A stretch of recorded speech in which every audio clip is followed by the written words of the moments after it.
Alright, y'all, so today I want to do a very quick review of Season 8 of Smallville. Like all my previous reviews, I don't really have any future knowledge of future seasons, so I have no idea what's going to happen after. But I wanted to give you my thoughts on Season 8 and all the pros, the cons, and interestingly enough, a lot of shakeups that this season has, and just in general give you my thoughts on the show Season 8 Smallville. So, going into this season, it was quite interesting territory because season 7 ended very interestingly. Lex had found out Clark's secret, and he had a device to control him, and it was a big plot device. An explosion happened, and like typical Smallville fashion, it ended in a cliffhanger, and season 8 was going to have to pick up the pieces. Now, interestingly enough, behind the scenes wise, there was a lot of interesting shakeups for this season. For example, the original showrunners and in general some of the original actors of Smallville left the show by this point. So a completely new team, a new creative direction was brought in. And that's why if you kind of watch season 7, and I'll get into this a little bit later, but season 8, everything kind of feels different and it even looks different. The actor who plays Lex Luthor has retired from the show at this point. I think on his podcast, he said it might have been over like pay issues. I can't remember. But they brought in some brand new characters, including this new character called Tess Mercer, who it was a character who was never even established in the previous seasons, but she's brought in as basically the new CEO of Luthor Corp. Lana does return in this season, but it's more of a guest appearance. And Green Arrow, the actor who plays him, also takes a much more of a central, prominent role in this season. And there's also a lot of brand new elements. For example, Clark actually becomes a reporter at the Daily Planet officially, which I thought was a great move. As you can see, with season 8, it's really starting to feel more and more like traditional Superman. In a lot of ways, it's basically become a Superman show, but all without the costume and really more of the dynamics of traditional Superman comics. Clark has become a reporter by this point for the Daily Planet. Lois Lane and Clark's relationship also, kind of starts to build. And, like I said, I like how they subtly hint at their relationship in previous seasons, and there's been hints at it. Now, it feels like I said a little bit of an upheaval. She kind of starts a sort of romantic interest and tension between these two is building, but it's natural, right? Superman and Lois have always been a staple in the comic books and in general Superman lore. And I felt that the transition to more of a romantic side for these characters actually felt natural because we've seen these characters interact in previous seasons. And I like the blossoming relationship aspect of it. Now, it does hit a little bit of a roadblock, and I'll get into my cons with that when I get into the issues of season 8. But just like I said, I'm kind of going on a tangent here. Before I get into my huge pros and cons, my general impression of this season compared to season 7. Now, I had a lot of problems with season 7.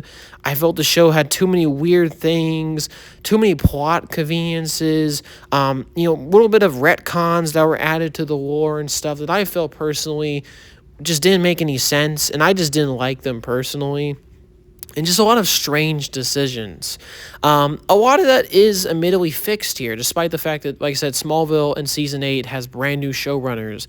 And usually when a show switches showrunners, it could be really good or really bad. But in this case, I feel like the new showrunners picked up the torch, so to speak, from the original pretty well. Now, I'm not saying that they immediately landed everything, and I'll get into some of my issues. But for the most part, I thought that it's a pretty overall an improvement over season 7. It's actually one of the better seasons of Smallville compared to the previous bad seasons of the show. I could definitely say it's better than season 7, season 4. I don't know if it's like in the top 3. I can't really tell you like that off the top of my head, but it is one of the better seasons in Smallville for sure, and there's a lot more going for it. So now let's get into my pros of this season and in my cons and my overall general thoughts. my pros. I already touched upon some of these, but I did like the more of the blossoming relationship between Lois and Clark. They're becoming more and more romantically linked. Like I said, just like the comics, this show is becoming more and more like a Superman show, ironically.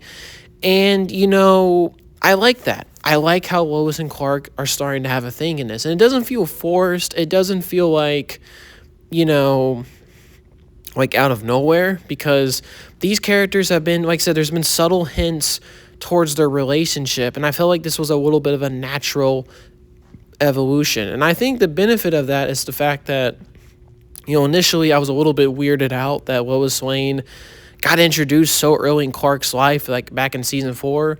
But looking back on it, I think, there was some big positive changes to that. And in one of these cases, I think this was the reason, because it felt, like I said, their relationship felt more natural. Now, like I said, it's not there.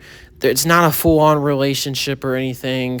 It's a blossoming. There's a sort of under the surface brewing of one. But, I like that. And especially since you're not rushing to it. I also like some of the new characters, like I mentioned, Tess Mercer. She's different from Lex. She basically becomes the Lex Luthor role because in Season 8, he's kind of disappeared. Plays a sort of character in the shadows.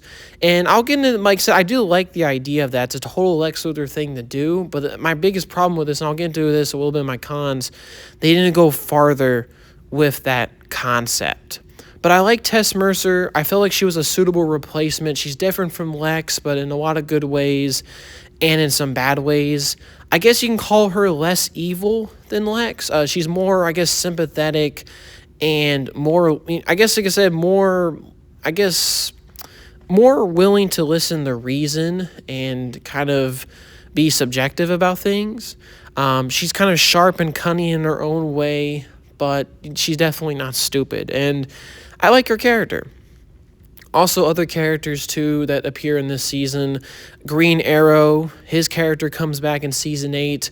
Kind of taking a sort of, kind of seat back in Season 7. And he was obviously there, partially for Season 6 when he got introduced.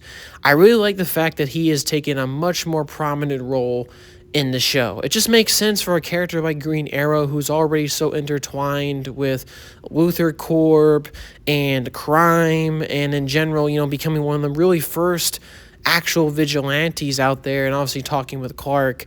I really like that, and I really like his character in this season. I like the arc, his stance on things, his stance on killing, and how it contrasts with Clark's. It's a really good and interesting dynamic. Chloe's also back for this season. She has a lot to do as well, and I thought that her character was developed very nicely in this season. We get a lot more interesting things. Jimmy Olsen as well. I really liked Jimmy Olsen. I actually think this is probably the best season that he was in Smallville, and I will get into some of my issues with Jimmy Olsen. It's a very different take on Jimmy Olsen because he starts out, obviously, throughout the seasons, he's a photographer at Smallville. He correctly pieces together puzzle pieces that Clark is this upcoming red blue boar, which I'm going to get into that. There's another big aspect of this season they introduced, not only that Clark is a reporter of the Daily Planet, but he's also kind of learned and basically understood that he can use his powers to save people, stop crimes, and make the world a better place. He understands more of his destiny. And he kind of goes around wearing his red and blue outfit that he's been wearing for most of the series at this point. And people have nicknamed him the Red and Blue Boar. And he's basically this unknown vigilante saving people in Metropolis. So like I said, it's basically in a lot of ways already a Superman show, but not quite there yet. He hasn't become Superman. Clark hasn't really adopted the whole alter ego dual identities thing, even though it's presented to him by Chloe in this season. It's not quite there, but it's getting there. And like I said, I really like the fact that they put in elements like that. It's making this show, like I said, become more and more like a Superman show, which obviously makes sense. It's called Smallville. It's the origin story of Superman. Which another reason, too, I think people criticize some of the later seasons of Smallville is the fact that the show is still called Smallville, even though it's barely in Smallville. And I do think that's a fair point, but I do think in a lot of ways, in my opinion, they missed the point of that because Smallville, I think, also represents Clark's as Clark Kent is like a nickname. Lois always calls Clark in the show Smallville, so you kind of interpreted the name as that. But I also, like I said, get the other side of the argument. But I kind of go back to Jimmy Olsen. I really like his character in this season. He has a lot of things that happen to him, man. At one point, Doomsday shows up, which that's another thing.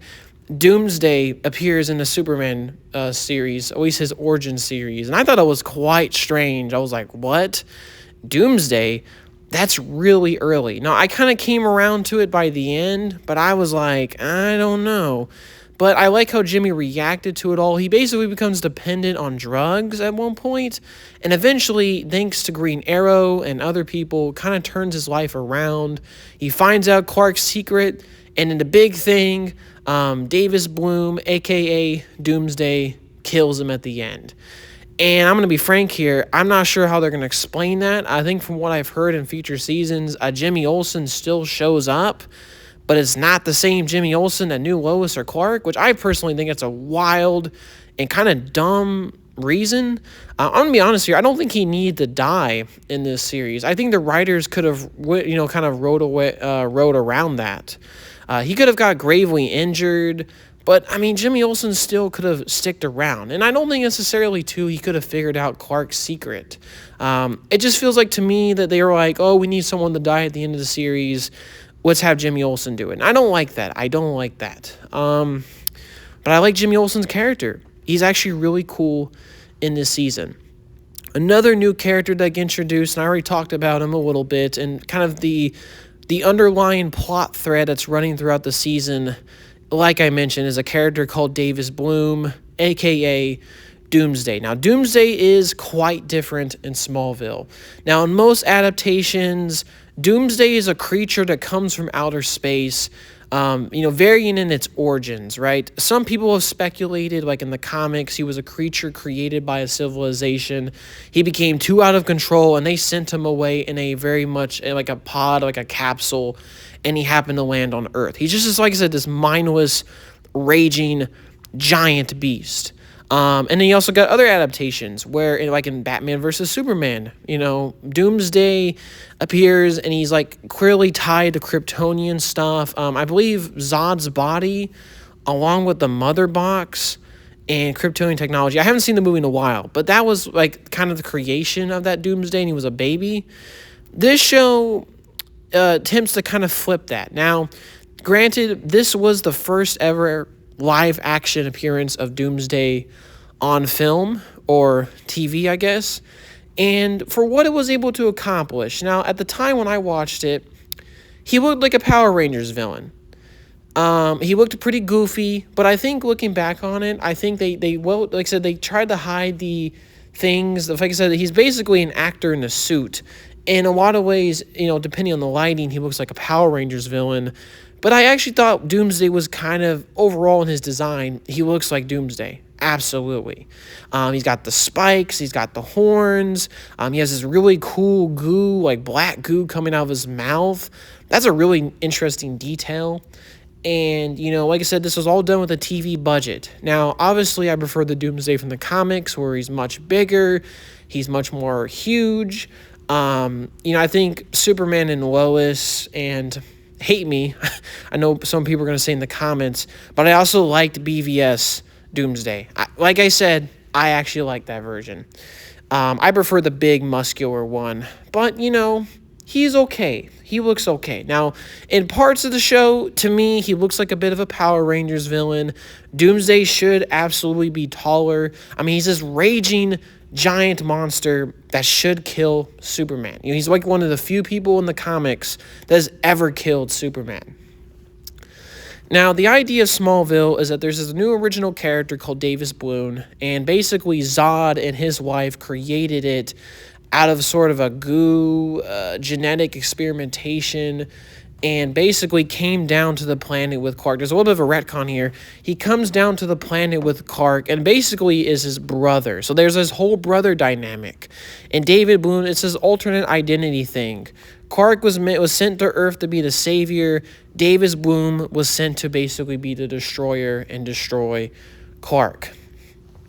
and there's a kind of like sort of Jekyll and Hyde thing where Davis Boone is a normal person, but there's these kind of animalistic instincts inside of him, and at points he turns into a monster that he can't control, has a constant consuming to destroy and kill people, and he turns into Doomsday. So, like I said, wildly different. And mostly all adaptations, Doomsday's not like this. He's not no Hulk, no Frankenstein. But you know what? Like when I was watching the season, and the more and more they were developing it, I didn't hate it. Now, Davis Boone is played by the guy, if you recognize him, he's voiced a lot of characters in Star Wars. He famously played in, I think, did motion capture for Starkiller and those great Star Wars Force Unleashed games. And, like I said, his performance is pretty good. I thought that, like I said, throughout the season, while this is a wildly different take on Doomsday, I weirdly didn't hate it. Now, admittedly, I still, like I said, prefer BVS Doomsday. I still prefer the future versions where he's just a giant monster bigger than Superman. But I didn't hate it. And, like I said, it was all kind of building up to a fight. Which, the fight at the end, the finale, I'll get into a little bit later. But it was a little bit anticlimactic. But I did, like I said, the Davis Boone character was okay. Now, I hate this dude to dear life, especially at the end of the series where he just randomly kills Jimmy. But, like I said, his overall idea of it wasn't horrible. But yeah, like I said, I like more and more of the stuff that they're introducing to this new season. I also like the fact that Chloe kind of loved Davis. There was a whole, like I said, it reminded me a lot of like the Hulk in a lot of weird ways. It's kind of weird. It's like a Hulk arc. But also Chloe kind of also becomes the center of a thing called the Watchtower, which obviously she's working with Oliver Queen. They're setting up, and like I said, there's kind of the very early foundations of the Justice League. That was pretty cool stuff. And there's, like I said, there's a lot of really good episodes. I want to talk about some good episodes in this season. I also like the episode talking about Lois, and they kind of establish a relationship between the Red Blue Blur and Lois, which obviously is setting up a future interaction between Superman and Lois, and eventually, of course, him revealing his identity to her. I like that episode a lot. There was another episode which focuses on the superhero Zatanna, which that one was really good. I like that. I also like the Chloe and Jimmy episode, the wedding, even though it's crashed by Doomsday. It was a pretty good episode. I really like the build-up to it. And even, I'll get into it a bit, but Lana appears in this series. It made sense for Lana to be there just because, I was like her best friend for the longest time, so it made sense for her to come back in the series. Now I'm going to get into some of my cons before I kind of ramble more and more off. Let's get first off into some of the big issues. Lana. Now, Lana, I'm going to be honest with you, the more and more this series has went along, there's just less and less and less reason for her to be there. And there's been constant breakups between Clark and Lana, and it's like clearly a relationship that's never going to work out. Now, she appears in the series for a little bit, season 8. And like I said, it made sense for her to be there for the wedding. But then she kind of sticks around. Clark and Lois, their whole romantic chemistry kind of dies. And the show kind of takes kind of throws away Lois. And then we kind of focus on Lana and Clark again.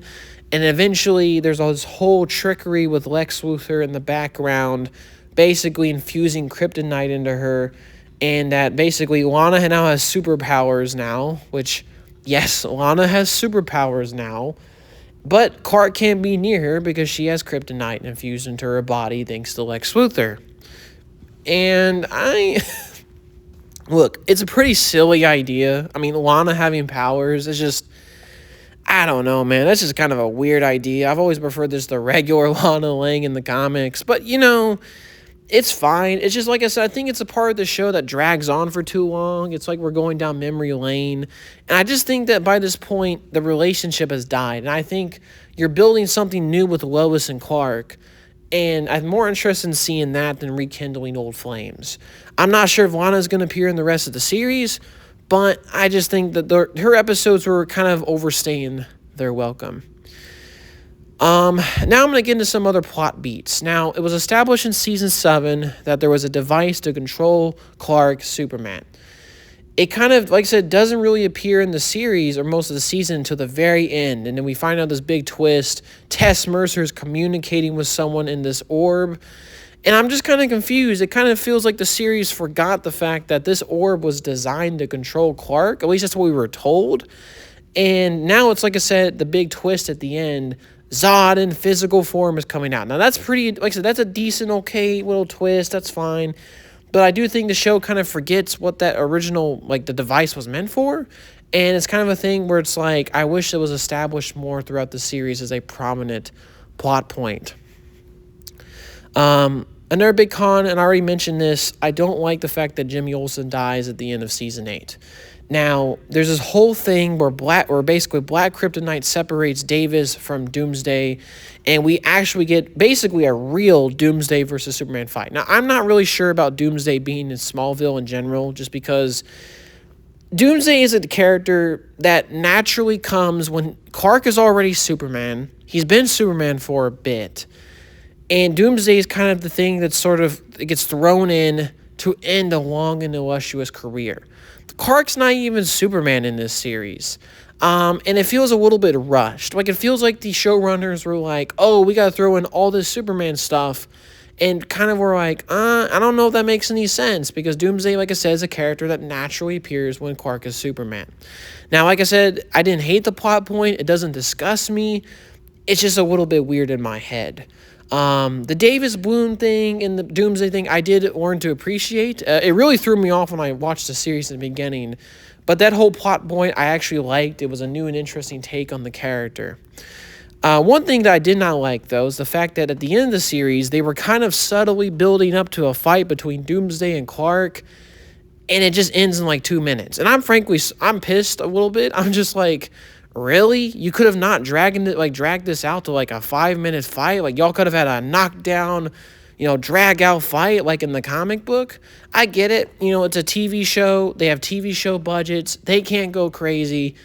But I don't know, man. Like I said, I'm a big fan of Godzilla movies. Like, they could have had him fighting with this actor in a suit and, sure, it probably looked a little cheesy, but I mean, it's Smallville, man. I mean, it looks like this show is inherently a little bit cheesy. But yeah, the fight should have been way longer. It kind of just ends off screen, and then Clark just appears in the finale. And I'm going to be honest with you, that was a little bit lazy. As an audience, we should have seen how that fight ended. We should have seen Clark get out of that, geothermal hole and the explosion that went off and that allegedly killed Doomsday. Which also, I'm not sure to feel about that, just because, yes, it's a geothermal explosion deep inside the Earth's crust. But then again, it is Doomsday. Like, this guy is one of the most unstoppable creatures in the DC universe. And I just don't think, personally speaking, and like I said, I don't know if he will appear in future seasons. From what I've heard, it's not the case. It just, like I said, that taking out Doomsday, I don't know, man. I don't know. And people, like I said, complain about BVS. Like, I get it with the complaints with BVS, but at least, Clark was Superman, at least for a little bit. And it was, like I said, it was not an easy fight, by all means. And we at least got to see how Doomsday died in that. I'm not going to get to the issues with Doomsday in that movie, for me personally. But yeah, I want to talk a little bit about that. Now I also want to mention a little bit about Lex Luthor. I like the fact that Lex is still in this season, even though I do think the reveal of him being there is kind of half-baked. But the idea of him being behind the scenes, kind of maneuvering things, was a really good idea. It's a totally Lex Luthor thing to do. But it just, like I said, I think could have been expanded upon in this season much more than it actually is. And yeah, I mean, like I said, there's a lot of really good elements in this season. It's absolutely an improvement over season 7. I don't like the fact that Jimmy Olsen dies. I already mentioned that, but that's dumb. How the scene progresses with Davis Bloom and his sort of weird relationship with Chloe, I just felt was super unnatural and weird. It just kind of fell out of nowhere. Like, oh, you like this guy? I'm going to kill you. And I don't know. Just like I said, the way that they kind of set up his character, was a bit weird. But then again, he was, in my opinion, a scumbag, a really not good person, really a psychopath in a lot of ways. He was still Doomsday after he split from the creature itself, weirdly, which was crazy. And the whole shift that Clark has in his, sort of, I guess, abandonment of more human ideals and emotion, I thought it was a pretty good, and like I said, made sense towards the death of Jimmy Olsen. But yeah, I don't like the fact that Jimmy dies at all. But yeah, overall, to kind of quickly wrap this up, Season 8 is an absolute improvement over Season 7. Weird plot threads, kind of nothing overarching plot devices are kind of gone here. They're replaced with more interesting stuff, even though some of it doesn't always work. Some of it, in a lot of ways is strange. But overall in quality, it's a better season than Season 7. And it's obviously, I love the fact that this show is becoming more and more like a Superman series and becoming the character we all know and love. Very excited to see what the future of Smallville holds. But yeah, that's my quick thoughts on Season 8 of Smallville. Peace, y'all.